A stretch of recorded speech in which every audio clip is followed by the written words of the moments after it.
আপনার ব্যাংকের অ্যাকাউন্টে কত টাকা জমা রয়েছে এইটা কিন্তু জানতে হলে আপনার কিন্তু ব্যাংকে যেতে হয়। ওখানে আপনার পাসবুকটা নিয়ে গেলে ওখানে কিন্তু প্রিন্ট করে দেখা যায় যে আপনার ব্যাংক অ্যাকাউন্টে এই মুহূর্তে কত টাকা জমা রয়েছে। আরো কিন্তু একটা দ্বিতীয় অপশন আছে, আপনার মোবাইলকে যদি ফোন পে, গুগল পে, মানি ট্রানজাকশনের কোনো অ্যাপস থাকে, ওইখান থেকে কিন্তু আপনি জানতে পারবেন যে আপনার ব্যাংক ব্যালেন্স কত রয়েছে।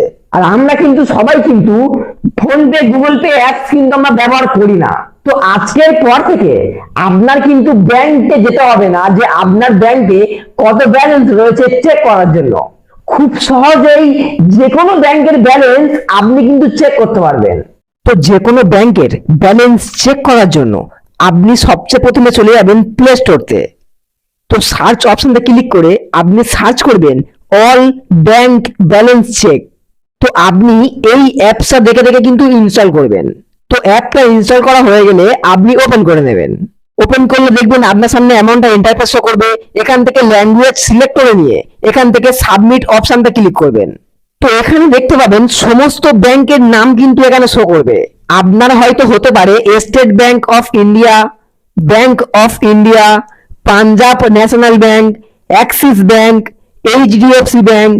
যে কোনো ব্যাংকের ব্যালেন্স কিন্তু আপনি এখান থেকে চেক করতে পারবেন। তো এখানে একটা খুবই গুরুত্বপূর্ণ কথা বলে রাখি, আপনার ব্যাংক অ্যাকাউন্টে যে মোবাইল নাম্বারটা লিংক হয়ে রয়েছে ওই মোবাইল নাম্বারটা আপনার কিন্তু এই মোবাইলটা কিন্তু থাকতে হবে, তবেই কিন্তু আপনি ব্যাংকের ব্যালেন্স আপনি চেক করতে পারবেন। তো আপনার যে ব্যাংকের অ্যাকাউন্ট ওই ব্যাংকটা আপনি এখান থেকে সার্চ করতে পারেন। তো আমার ব্যাংক অফ ইন্ডিয়া, তো আমি এখান থেকে ব্যাংক অফ ইন্ডিয়ার উপরে আমি ক্লিক করব। তো ব্যাংকের ব্যালেন্স চেক করার জন্য এখানে দেখবেন চেক ব্যালেন্স নামে একটা অপশন থাকবে, আপনি চেক ব্যালেন্সতে ক্লিক করবেন। তারপরে দেখবেন একদম উপরে চেক ব্যাংক ব্যালেন্স অপশন থাকবে, এখানে ক্লিক করবেন।